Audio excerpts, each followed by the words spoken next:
Hello po, ito po ulit si Sir Jerry.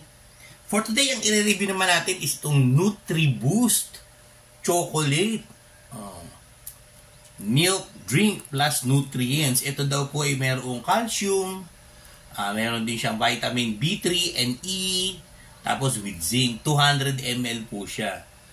Nakakapagpalakas daw to ng ating ng immune system, kaya nga NutriBoost. For today, ito po ang ating i-review. Yan.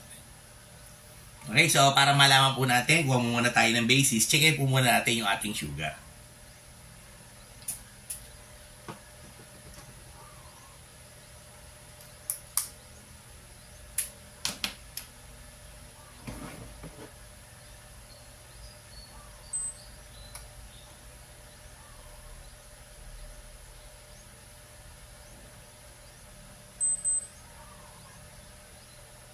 Ayan, medyo mataas po tayo ngayon ng sugar natin kasi alam niyo po, magpapasko, di ba? Kaya medyo ang mga pagkain po talaga ngayon, medyo nakakatikim po tayo ng mga ilan-ilan na mga sweets sa paligid. Okay, so ang sugar po natin ngayon is 189. Hindi ko pala na Yan, 189. Yan ang ating starting sugar. Okay, so ngayon, ang gawin po natin, tikman po natin itong NutriBoost Chocolate. Nabili ko po ito sa Mercury Drug.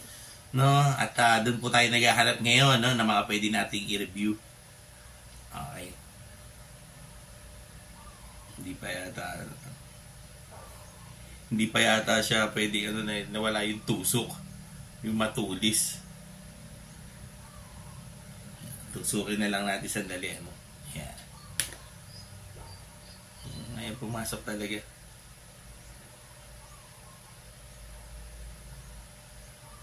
Yun, ano na natin.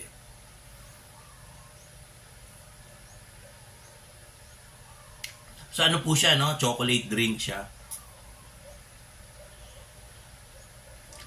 Mukhang ano po siya, mukhang mas mas okay, masarap po siya. Sige, ang gawin po natin, ubusin ko lang po ito, tapos balik po tayo after 1 hour.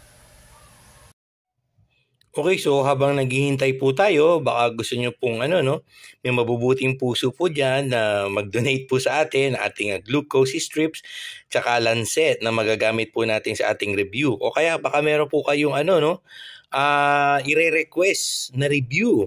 Tumatanggap po tayo ng donations to ating GCash sa 0967-190-0407. Ang name po natin is Jerry Ivan Gallardo. Doon lang po sa mga gustong mag-donate po para sa ating ikasasucess ng ating review channel dito po sa YouTube. Okay, yan po yung ating GCash number. 1 hour later.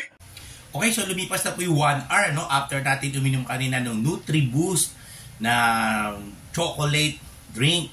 Yan. So oras na po ngayon para checkin naman natin yung ating sugar. Sige, checkin natin yung ating sugar.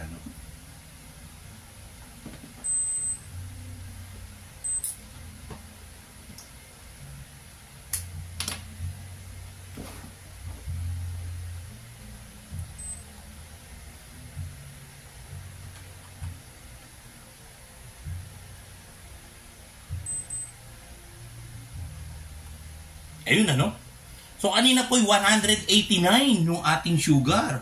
Ngayon po ay 161.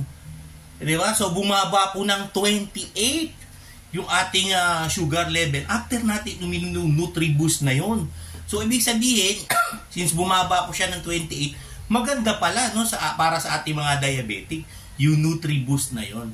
Anyway, ang tabang kasi niya, chocolate nga siya pero matabang po. Hindi rin naman siya dark chocolate na mapait. Pero chocolate po siya na matabang. Okay, so maganda po pala yun para sa mga diabetic, yung NutriBoost na yun. Okay, so ang review natin, okay, pwede po siya sa mga diabetic. NutriBoost, 200 ml. Okay, so again, ito po ulit si Sir Jerry. Salamat po hanggang sa susunod na video.